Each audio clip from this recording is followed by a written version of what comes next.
తెలంగాణ ముఖ్యమంత్రి రేవంత్ రెడ్డి విదేశీ పర్యటన ముగిసింది. నేడు రేవంత్ రెడ్డి బృందం హైదరాబాద్కు చేరుకోనుంది. తెలంగాణలో పెట్టుబడులు పెట్టేందుకు అమెరికా నుంచి పలువురు పారిశ్రామికవేత్తలు, పరిశ్రమలను ఆకర్షించడంలో సీఎం రేవంత్ రెడ్డి పర్యటన విజయవంతమైంది.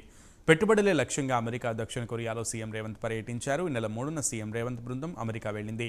రాష్ట్రంలో పెట్టుబడులు పెట్టాలంటూ ఆహ్వానించారు.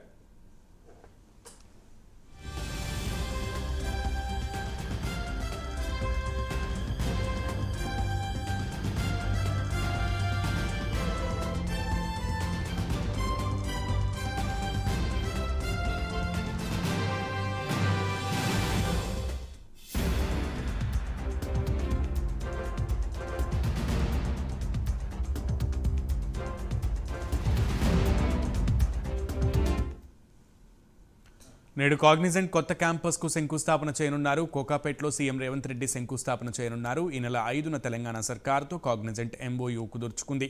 ఎంఓయూ కుదుర్చుకున్న 10 రోజుల్లోనే క్యాంపస్ విస్తరణకు కాగ్నిజెంట్ శ్రీకారం చుట్టింది.